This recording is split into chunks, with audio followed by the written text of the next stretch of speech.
අද අපි ගැඹුරින් බලන්න යන්නේ කත්නුරුවේ සිරිධම්ම හිමියන් මොරටුව සොයිසාපුර පෙට්ටේදී පවත්වපු ධර්මදේශනාවක කොටස් ටිකක්. මේක නිකම්ම සාම්ප්‍රදායික බණක් නෙමෙයි. මේකෙදි පෞද්ගලික හික්මීම, සමාජ වගකීම, විශේෂයෙන්ම තරුණයන්ගේ ප්‍රශ්න ගැන හරිම සෘජුව කතා කරනවා. ඔව්. ඉතින් අපේ අරමුණ මේකේ තියෙන දේවල් නිකම් සාරාංශ කරන එකට වඩා අර අදහස් පිටිපස්සේ තියෙන ගැඹුර ටිකක් විග්‍රහ කරන එක. ඒක තමයි වැදගත්ම දේ. මොකද මේ දේශනාවෙන් උත්සාහ කරන්නේ අද සමාජයේ තියෙන හරිම වේදනාකාරී ප්‍රශ්න වලට බෞද්ධ ඉගැන්වීම් සහ ප්‍රායෝගික විසඳුම් හොයන්නනේ. හරියටම. වෛරය, පරිගැනීම වගේ දේවල් අරගෙන ඒවා අද තියෙන මද්ද්‍රව්‍ය ව්‍යසනය වගේ දෙයකට සම්බන්ධ කරන විදිහ හරිම බලවත්. එහෙනම් අපි එතනින්ම පටන් ගමු. දේශනාව පටන් ගන්නෙදිම හිතට වදින දෙයක් කියනවා. අර මරාගෙන මැරෙනවා වගේ වෛරී කතාවල තියෙන භයානකකම ගැන. කරන හැම දෙයකටම විපාකයක් තියෙනවා කියන එකට හරි අපූර්ව රූපකයක් ගේනවා. අර ගෝනාගේ පිටිපස්සෙන් එන කරත්තරෝදය වගේ කියලා. ඔව්, ඒ රූපකය හරිම ගැඹුරුයි. ඇයි ඒක ඒ තරම්ම බලවත්? මොකද ඒකෙන් කියවෙන්නේ කර්මය කියන්නේ කවුරු හරි උඩ ඉඳන් දෙන දඬුවමක් නෙවෙයි කියන එකනේ. ඒ කියන්නේ ඒක ස්වභාවික ප්‍රතිඵලයක්. හේතුවක් තියෙනම නම් ඵලයක් තියෙනවා වගේ. කරත්තරෝදය ගොනාගෙන් වෙන් කරන්න බෑ වගේ Taman කරපු දෙයක ප්‍රතිඵලයෙන් ගැලවෙන්න බෑ කියන එක තමයි ඒකෙන් උළුවට දාන්නේ. ඒක නිකන් නීතියක් වගේ. හයි. එතකොට මේ න්‍යාය අරගෙන දේශනාවදී හරිම ප්‍රායෝගික උපදේශක් දෙනවා. මැරෙන්න කලින් තරහව නැති කරලා මැරෙන්න කියලා. ඒත් ඇත්තට මේක කරන්න පුළුවන්ද? සමාජයේදී තරහකාරියෝ හැදෙන එක සාමාන්‍යයිනේ. ඒක ලේසියෙන් අතාරින්න පුළුවන් දෙයක්ද? අන්න ඒක තමයි අභියෝගය. දේශනාවෙන් කියන්නෙත් නෑ ඒක ලේසියි කියලා. හැබැයි ඒක නොකිරීමේ භයානකකම තමයි මතු කරන්නේ. ඒකට තමයි අර කාලියකින්නගේ කතාව උදාහරණයට ගන්නෙ. ඔව්, ඒක මතක් කරනවා. ඒක හරිම වැදගත්. මොකද ඒකෙන් පෙන්වන්නේ වෛරය කියන්නේ එක પરම්පරාවකින් ඉවර වෙන දෙයක් නෙමෙයි කියන එක. ඒක දිගටම යන චක්‍රයක්. කරපු දේවල් නිසාම තවත් වෛර කරනවා. අන්තිමට හේතුවත් අමතක වෙලා වෛර කිරීමම ජීවිතේ කොටසක් වෙනවා. කාලියකින්නගේ කතාවෙන් පෙන්වන්නේ අන්න ඒ විනාශකාරී චක්‍රය. ඊ කියන්නේ මේ ලෝක දාර්ශනික අදහස අරගෙන එදිනෙදා ජීවිතයට ගලපන අඩුම තරමේ තෝ කියලා කතා කරන එකවත් නවත්තන්න කියලා ඉල්ලනවා. ඔව්. ඒක හරි පුදුමයි. පොඩි වචනකින් කොහොමද සංසාරේ දිග් වෙන්නේ? මොකද එතනින් තමයි චක්‍රේ පටන් ගන්නෙ. හැම ලොකු ගින්නක්ම පටන් ගන්නෙ පොඩි ගිනි පුපුරකින්නේ. ඒක ඇත්ත. වචනකින් පටන් ගන්න ගැටුම ක්‍රියාවකට පෙරලෙනවා. ඒකෙන් තවත් වෛරයක්. ඉතින් ඔය චක්‍රේ දිගටම යනවා.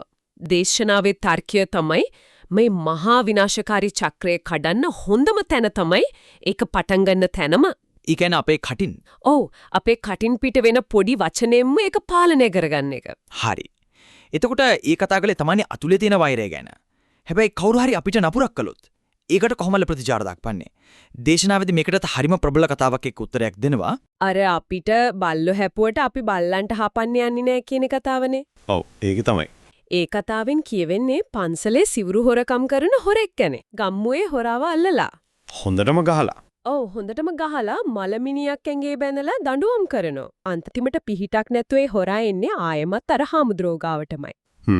හාමුදුරුවෝ මිනිස්සයාව පිළිකුල් කරන්නේ නැහැ. එයාව පිරිසිදු කරලා උදව් කරනවා. ගම්මුන්ට තමයි කියන්නේ අපි බල්ලන්ට හපන්නේ යන්නේ නැහැ කියලා. මෙතන හරය හොරාට සමාව දෙන එක විතරක් නෙමෙයි වගේ ඊට වඩා ගැඹුරු දෙයක් තියෙව නේද? හරියටම. මෙතන මූලිකම කාරණය තමයි තමන්ගේ ප්‍රතිචාරය තමන්ගේ වගකීමක් කියන එක. අනුන්ගේ ක්‍රියාවන්ට අපිව පාලනය කරන්න දෙන්න ඕනේ නැහැ. දේශනාවේදී කියනවනේ මිනිස්සු දෙන්නේ මිනිස්සු ගාව තියෙනවා කියලා. ඔව්. ඒ කියන්නේ කෙනෙක්ගේ ක්‍රියාවෙන් පේන්නේ යාගේ ගුණාත්මක භාවය. හාමුදුරුවෝ තමන්ගේ සත්පුරුෂකම නැති කරගත්තේ හොරාගේ අසත්පුරුෂකම නිසා. ඒක තමයි නියම ආත්ම දමනය. ඒ කියන්නේ අනුන්ගේ ක්‍රියා නිසා තමන්ගේ ප්‍රතිපත්ති වෙනස් කරගන්නේ නැහැ. ඒක තමයි. හරි. අපි මෙතෙක් කතා කළේ තරහව, වෛරය වගේ අභ්‍යන්තරයේ දේවල් ගැන. දේශනාව ඊළඟට මේ අදහස් අරගෙන හරිම දරුණ බාහිර සමාජ ප්‍රශ්නකදී සම්බන්ධ කරනවා. ඒ තමයි මද්ද්‍රව්‍ය ව්‍යසනය. ඔව්, ඒ සංක්‍රාන්තිය හරිම වැදගත්. මොකද ඒකෙන් පෙන්නනවා මේ ධර්ම කාරණා කියන්නේ නිකන් පන්සලට විතරක් තියෙන දේවල් නෙමෙයි කියලා. සමාජයටම අදාළයි. සමාජයක් විදිහට අපි මුහුණ දෙන ප්‍රශ්නවලටත් මේවා අදාළයි කියලා පෙන්නනවා. දේශනාවේදී මතු කරන කරුණු එත්තටම කම්පනයක් ඇති කරනවා. ඔව්. අවුරුදු 17 18 ගැහණු ළමයි පවා මේකට ගොදුරු වෙලා දෙමව්පියෝ දරුවන්ට බයේ සල්ලි හංගල යන තත්ත්වයක්. ඒක හරිම කනගාටුදායකයි. ඒකෙන් සමාජයට වෙලා තියෙන බලපෑම ගැනත් කියවෙනවා. පාරේ බැහැලා යන්න බයයි, පන්සලේ සෙරෙප්පු දෙක තියන්න බයයි. අන්තිමට පන්සලේ පින් කැටයටත් ඉබියතුරු දාන්න වෙලා. මේක නිකම් අපරාධ වැඩිවීමක් නෙමෙයි නේද? නෑ කොහෙත්ම නෑ. මේකෙන් කියවෙන්නේ සමාජයේ තිබුණු විශ්වාසය ආරක්ෂාව කියන මූලික දේවල්ම බිඳවැටීමක් කෙනනේ. අනිවාර්යයෙන්ම පින් කැටේට ඉබියතුරක් දානවා කියන එක සංකේතාත්මකව ගොඩක් දේවල් කියනවා. ඒ කියන්නේ පූජනීය තැනකත් සුරක්ෂිතභාවයක් නැහැ කියන එක. මේක තනි පුද්ගලයෙක්ගේ ප්‍රශ්නයක් නෙමෙයි. මුළු සමාජයේම පිරිහීමක් ගැන අනතුරු ඇඟවීමක්. දේශනාවේදී කියවෙන එක සිද්ධ වීමක් තියලා මගේ හිතේ නැවතුණු. අර මද්ද්‍රව්‍ය වලට ඇබ්බැහි වුණු පුතෙක්. තමන්ගේ අම්මගේ පිටිපස්සෙන් ඇවිත් කන්නිරණකම් කරාබු දෙක කඩාගෙන යනවා. ඒක ඇහුම් ඇගහිරි වැටෙනවා. මේ වගේ දෙයක් ඇහුවම හිතෙනවා මේ ඇබ්බැහිවීම මිනිස්සෙක්ගේ මූලිකම බැඳීම් අම්මයි දරුවයි අතර තියෙන බැඳීම පවා කොහොමද නැත්තටම නැති කරන්නේ කියලා. ඒකෙන් පේනවා ඇබ්බැහිමීම කියන්නේ මොලයක් කොයිතරම් දුරට හයිජැක් කරනවද කියන එක. හයිජැක් කරනවා. ඔව්. හරි වැරද්ද ආදරයේ කෘතවේදීත්වයේ වගේ හැඟීම් ඔක්කොම යටපත් කරලා මද්ද්‍රව්‍ය ලබා ගැනීම කියන එකම අරමුණ විතරයි ඉතුරු කරන්නේ. හරි. එතකොට මේකට විසඳුම මොකද්ද? කාටවත් කරන්න බෑ. ඒ වගේම ධම්මරතිය කියන වචනයක් පාවිච්චි කරනවා. ඒක නිකම් බණ අහන්න කියනකට වඩා වෙනස් දෙයක් නේද? ඕ ඒක හරිම වැදගත් ප්‍රශ්නයක්. ධම්මරතිය කියන්නේ ධර්මය තුලින් ලබන සතුට. ආස්වාදය. මද්ද්‍රව්‍ය වලින් ලැබෙන්නේ తాවකාලික රසායනික සතුටක්. ඊට පස්සේ එන්නේ හිස්කමක්. ධම්මරතිය කියන්නේ ඊට වඩා ගැඹුරු තිරසාර සතුටක්. තමන්ගේ හිත දමනය කිරීමෙන් අනිත් අයට උදව් කිරීමෙන් තේරුමක් ඇතිව ජීවත් වීමෙන්. හරියටම තේරුමක් ඇතිව ජීවත් වීමෙන් ලබන සතුට. දේශනාවේ තර්කය තමයි මද්ද්‍රව්‍ය වලින් ලැබෙන බොල් සතුටට විකල්පයක් විදිහට ඊට වඩා ප්‍රබල නියම සතුටක් තරුණයන්ට දෙන්න ඕනේ කියන එක. ඒක තමයි ඇබ්බැහි වීමෙන් ගඩ එන්න තියෙන නියම මාර්ගය. ඔව්. මේ වගකීම බාර ගැනීම කියන අදහස මද්ද්‍රව්‍ය වලට විතරක් සීමා වෙන්නෙත් නෑනේ. දේශනාව ඊළඟට තරුණයන්ගේ පෞද්ගලික හැසිරීම, පෞර ජීවිත දක්වා යනවා. ඔව්. තරුණයෙකුට අභිමානයක්, පෞරුෂයක් තියෙන්න ඕනේ කියන එක අවධාරණය කරනවා. ඒ වගේම යාළුවෝ තෝරා බීරා ගැනීමේ වැදගත්කම ප්‍රශ්නයක් වුණාම අපදින්නෙන්නේ අම්මයි තාත්තයි නෝනයි මිසක් යාළුවෝ නෙමෙයි කියන කටුකැත්ත මතක් කරනවා. ඒක අද කාලේ තරුණයන්ට ගොඩක් කලාවට අමතක වෙන දෙයක් නේ. ඒකත්. ඒ වගේම තවත් නවීන අභියෝගයක් ගැනත් කතා කරනවා. ජංගම දුරකථන වීඩියෝ ගේම්ස් වලට ඇබ්බැහි වීම. ඔව්. දේශනාවේදී මේ තත්ත්වය හඳුන්වන්නේ බොයිලර් වගේ ළමයි හැදෙනවා කියලා. මේකේ මොකක්ද ඇත්තටම අදහස් කරන්නේ? බොයිලර් කියන රූපකය හරිම බලවත්. ඒකෙන් කියවෙන්නේ කිසිම අරුමුණක්, හික්මීමක්, අධ්‍යාපනයක් නැතිව නිකන් තිරයක් දිහා බලාගෙන ඉඳලා. ශාරීරිකව විතරක් ලොකු වෙන. ඔව් ශාරීරිකව විතරක් ලොකු වෙන ඒත් මානසිකව හිස් පරම්පරාවක් ගැන. හරියට බොයිලර් කුකුලෙක් වගේ. ඉක්මනට ලොකු වෙනවා ඒත් කිසිම ශක්තියක් ඔරොත්තු දීමේ හැකියාවක් නැහැ. අන්තිමට කාට හරි පාවිච්චි වෙන තැනටපත් වෙනවා. හරියටම. මේ වගේ තරුණයන්ව සමාජයේ ඕනෑම කෙනෙකුට තමන්ගේ අරමුණු වලට පාවිච්චි කරන්න පුළුවන්.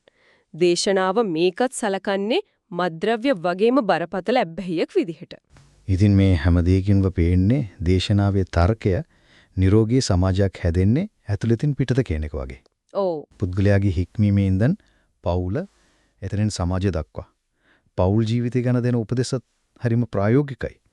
ගෙවල් වල එකට එක කියන එක නවත්තන්න කියලා කියනවා. ඒක ගැටුම් කළමනාකරණය ගැන හරිම සරල ඒත් ප්‍රබල උපදෙසක්.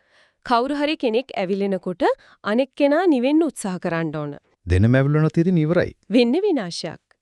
මේක පවුලකට විතරක් නෙමෙයි ඕනෑම සම්බන්ධතාවයකට වළංගුයි.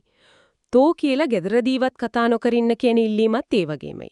මේවා පොඩි දේවල් වගේ පෙනුනට පවුලක සතුට රැඳිලා තියෙන්නේ ඔය වගේ දේවල් මත තමයි. ඔව් ගෞරවය සතුට රැඳිලා තියෙන්නේ එතන. එහෙම බලනකොට මේ මූලාශ්‍ර කොටස් ටිකෙන් පේනවා මේක එකිනෙකට සම්බන්ධ වුණු පුරුක් වගේක් වගේ. පුද්ගලයාගේ හිතේ තියෙන වෛරය කියන පොඩි ගිනි පුපුර සමාජයක් ගිනි තියෙන මද්ද්‍රව්‍ය ව්‍යසනයක් දක්වත් එතනින් ආයෙමත් ඒ සමාජයේ මූලික ඒකකයේ වන පවුල ඇතුලේ ඇතිවෙන ගැටුම් දක්වත් සම්බන්ධ කරලා තියෙනවා. හරියටම. අවසාන වශයෙන් මතු කරන වැදගත්ම අදහස තමයි මේ හැම ප්‍රශ්නයක්ම මැද්දේ අඩුම තරමේ අපිට නිවන් දකින්න බණක් අහන්න බණක් කියන්න පුළුවන් රටක් සහ සමාජයක් ඉතුරු කරගැනීමේ වගකීමක් අපිට තියෙනවා කියන එක. ඒ වගකීමෙන් වැඩිම කොටසක් තරුණයන්ට පැවරෙනෝ කියලා කියනවා. ඔව් ඒක නැවත නැවතත් අවධාරණය කරනවා. ඒක සාමූහික වගකීමක්. මේ සාකච්ඡාව අවසන් කරන්න කලින් මගේ හිතේ එක ප්‍රශ්නයක් ඉතුරු වෙලා තියෙනවා. දේශනාවේදී කිව්වා මිනිස්සු දෙන්නේ Taman ගාව තියෙන දේවල් කියලා. එහෙමනම් අපි වටේ තියෙන ලෝකෙන් අපිට නිතරම ලැබෙන්නේ තරහව, වෛරය, අසාධාරණේ වගේ දේවල් නම් අපි ආපහු ලෝකෙට දෙන්නේ මොනවද? අපේ ප්‍රතිචාරය තීරණය කරන්නේ අපේ වටපිටාවද නැත්නම් අපි ඇතුලේ තියෙන ගුණාත්මක භාවයද කියන එක. අපි හැමෝම අපෙන් අහගන්න ඕන ප්‍රශ්නයක්.